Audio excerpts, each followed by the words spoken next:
2 คนเนี้ยมีตั้งเป้าไหมว่าอยากจะเก็บเงินให้ได้เดือนละเท่าไหร่แล้วเก็บเงินเอาไปทำอะไรตามที่เพื่อนบอกเขาก็รายได้ดีอยู่ อืม เดือนหนึ่งผมตกประมาณไม่ต่ำกว่าสอง า จะเก็บตังค์ไปกลับไปสร้างครอบครัวที่บ้านนะ สร้างบ้าน ใช่ครับ สร้างเรือนหอ ใช่ไหมแต่งลิ คนลาวยอมรับทำงานในไทยชีวิตเปลี่ยน มีบ้าน มีรถ มีเงินเก็บ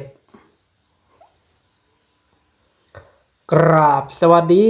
สุขสบายดีท่านผู้ชมทุกคนที่เข้ามารับชมคลิปวิดีโอเช่นเดิมเช่นเคย ตอนนี้ทุกคนอยู่ที่ทิศแสงชาแนลนั่นเอง ในคลิปวิดีโอนี้ทิศแสงจะนำพาทุกคนมาเจาะลึกเปิดเผย มุมมองแรงงานลาวคนลาวที่ว่าไปเฮ็ดเบียกทำงานอยู่ประเทศไทย เป็นอย่างไรบ้าง และเหตุการณ์ว่าจะเป็นจะได้นั้นไปรับชมคลิปวิดีโอพร้อมๆกันเลย 2 คนเนี้ยมีตั้งเป้าไหมว่าอยากจะเก็บเงินให้ได้เดือนละเท่าไหร่แล้วเก็บเงินเอาไปทำอะไร ตามที่เพื่อนบอกเขาก็รายได้ดีอยู่ อืม เดือนหนึ่งผมตกประมาณไม่ต่ำกว่าสอง อ่า จะเก็บตังค์ไปกลับไปสร้างครอบครัวที่บ้านนะ สร้างบ้าน ใช่ครับ สร้างเรือนหอ ใช่ไหมแต่งหรือยังแต่งแล้วใช่ไหมแล้วมีบ้านมีเรือนหอยัง ยัง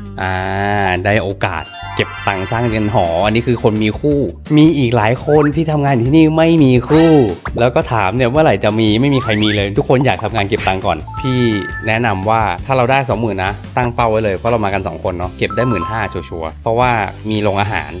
รเนี่ยเราถูกมากที่นู่น แล้วก็ตักข้าวได้ไม่อั้นเราเหลือใช้2คน10,000สบายๆค่าห้องไม่ต้องเสียนี่เสียแค่ค่าน้ำค่าไฟค่ารถก็ไม่ต้องเสียแป๊บเดียวอยู่ปีหนึ่งได้ 480,000 2 ปีเก็บเงินล้านแล้วตั้งเป้าไว้ให้ได้แล้วก็ไปสร้างเรือนหอซะคิดไว้ทำอะไรอีกนอกจากสร้างบ้านละ เป็นร้านขายของ ร้านขายของชำ ใช่ครับ ก็ขอให้น้องทั้ง2 คนนะประสบความสำเร็จเนาะอยู่ที่เทเลฮอปงานเยอะงานดี เก็บตังค์ให้ได้เยอะๆแล้วก็ไปสร้างบ้านให้ได้นะอวยพรให้สำเร็จเร็วๆนะขอบคุณนะครับขอบคุณครับ โอ้โหทุกคนและนี่ก็คือสิ่งหนึ่งที่ป๊อปปี้คิดว่าป๊อปปี้โชคดีที่สุดทุกคนที่ได้มาเฮ็ดงานบนเรือสำราญจากที่เฮาส่งลูกค้าแล้วกลับเข้าพนักงานตอนเลิกงานก็คือ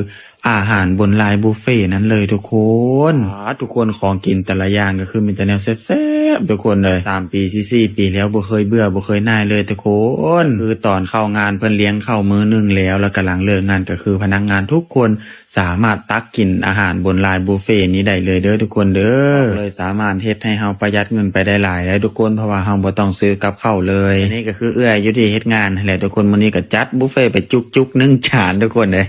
และนี่ก็เป็นภาพที่คนลาวกำลังหลั่งไหลมาเหตุงานอยู่ในประเทศไทยเนาะทุกคนและแต่ละคนก็นำเข้าแบบถูกต้องตามกฎหมายด้วยระบบการเฮ็ดบัตร MOU ความลำบากมันบีบบังคับให้เฮาต้องออกมาจากบ้านแต่ละคนก็จากพ่อจากแม่จากบ้านเกิดเมืองนอนบางคนก็ยังมีลูกน้อยๆอยู่ก็ต้องจำเป็นต้องได้มาเหตุงานอยู่ในประเทศไทยเนื่องจากว่าถ้าสิอยู่บ้านเฮาก็บ่ฮู้ว่าสิหาเงินทางใดเนาะทุกคนเนื่องจากว่าการหาเงินอยู่ทางบ้านเฮาก็ตามที่ทุกคนได้เห็นเนาะหาเงินเดือนนึงมันค่อนข้างที่จะได้น้อยแต่ว่ามันก็อาจจะมีบางคนอยู่ที่เขาเจ้าหาเงินได้หลายๆในฐานะคนลาวคนหนึ่งคือกันเนาะทุกคนขอส่งกำลังใจให้กับคนลาวเฮาทุกคนที่มาเหตุงานอยู่ในไทยเด้อและก็อยากแนะนำให้กับคนลาวเฮาที่มาเหตุงานอยู่ประเทศไทยทุกคนอยากให้ทุกคนเหตุงานอย่างถูกต้องตามกฎหมายเราจึงสิได้เหตุงานในประเทศไทยอย่างสะดวกสบาย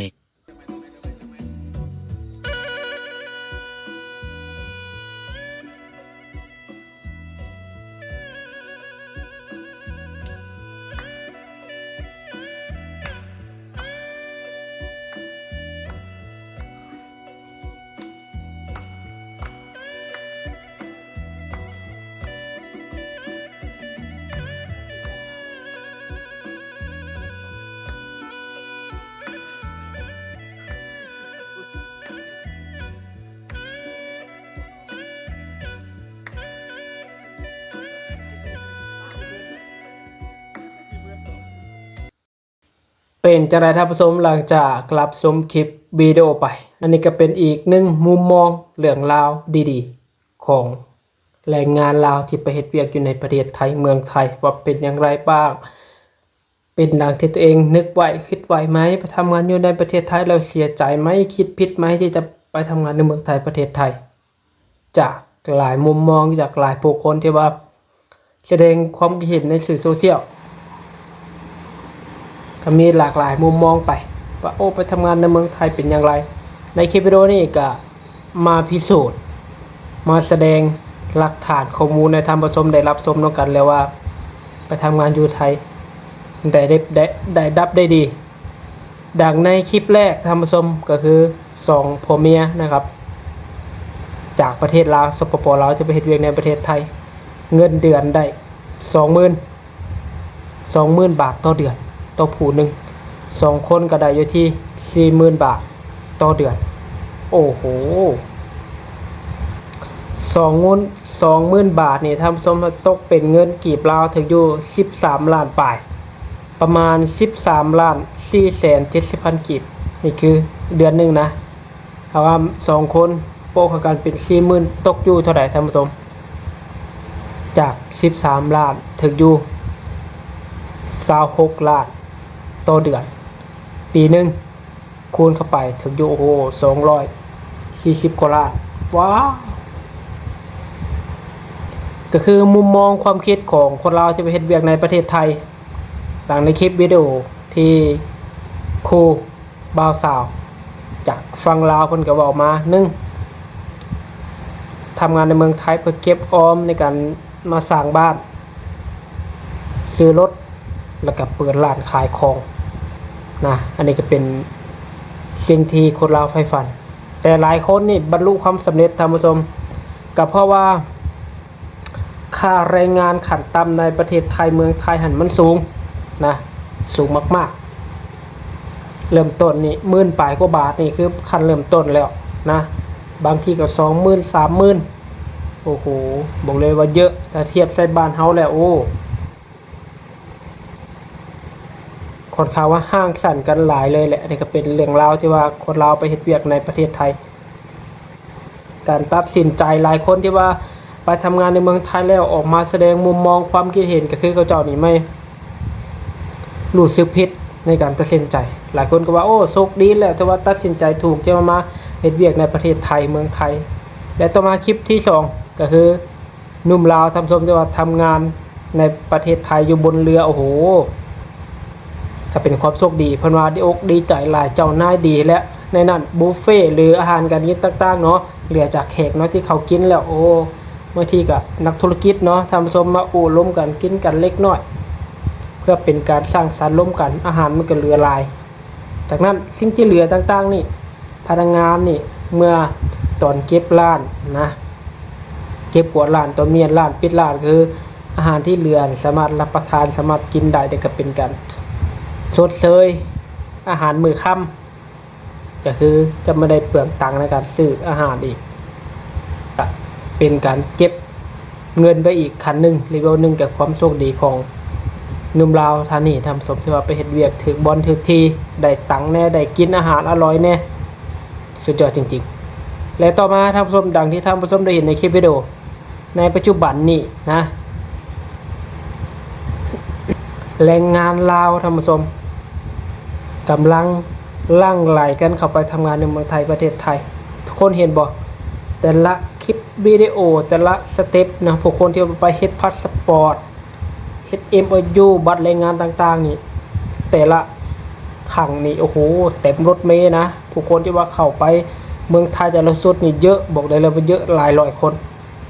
นะบอกเลยว่าหลายร้อยคนที่ลังไหลเข้าไปทำงานในเมืองไทยประเทศไทยแต่ในปัจจุบันนี่ยังคงมีผู้คนที่ว่าเกียมเนื้อเกียมตัวเที่ยวที่แสงอัดคลิปอยู่นี่คือเขาเจ้าเกียมแล้วนะเกียมพร้อมแล้วบางคนก็เกียมเครื่องเกียมของแล้วพวกนี้อาจจะข้ามไปเมืองไทยประเทศไทยเพื่อไปทำงานหาเงินเพราะว่าความฝันของคนลาวหลายคนเนาะผู้ที่ว่าว่างงานเนาะสำหรับผู้ที่ว่างงานก็สิ่งที่ว่าคิดออกมาได้คือเมืองไทยนั่นแหละไปเป็นแรงงาน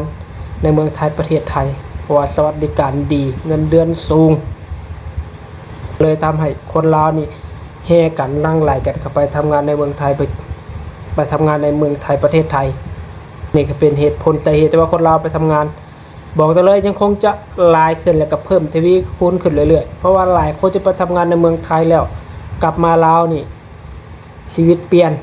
นะครับจากเรือนกระท่อมหลังน้อยในเฮือนฟ้าไม้เหี้ยมุงอ้อมหญ้าคาแต่ว่าไปทำงานในเมืองไทยปี1-2 ปีกลับมาปุ๊บก็มีการเปลี่ยนแปลงท่านผู้ชมจากหน้ามือเป็นหลังมือจากเฮือนหญ้าคาก็เป็นเฮือนตึกเฮือนก่อเฮือนหรูเฮือนหลาเฮือนงามเนาะนี่ก็เป็นสิ่งที่ได้มาจากเมืองไทยประเทศไทยเห็นกับตาเห็นทัดตาเห็น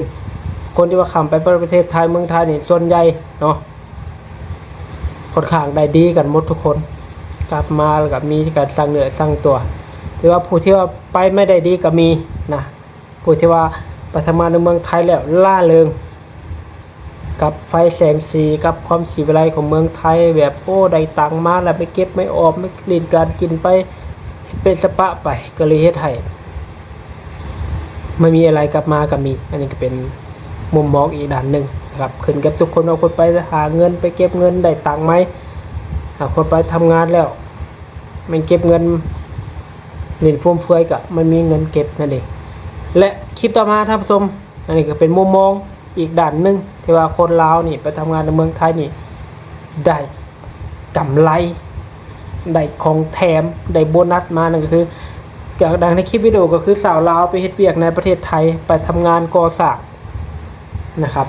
ก่อสร้างโบกปูนเทปูนสาบปูนต่างๆนี่บอกเลยว่างามมากนะสวยงามมากอันนี้จะเป็นอาชีพติดโตเมื่อไปเฮ็ดเวียกอยู่ประเทศไทยปุ๊บเฮาได้ผลงานได้หูงานหมดสามารถกลับมารับจ้างที่สปป.ลาวประเทศลาวได้ว่าจะเป็นอาชีพอะไรต่างๆที่คุณไปทำในเมืองไทยนี่อันนี้แหละเป็นสิ่งที่ว่าได้โบนัสได้ของแถมจากประเทศไทยคนสามารถเอานำความรู้เรานั่นกลับมาขยายกลับมาสร้างธุรกิจส่วนต่อตัวเองอยู่ในประเทศลาวได้อันนี้เป็นสิ่งหนึ่งที่ว่าโบนัสจากประเทศไทยนั่นเองนะและท่านผู้ชมทุกคนที่เข้ามารับชมคลิปวิดีโอมีมุมมองความคิดเห็นอย่างไรบ้าง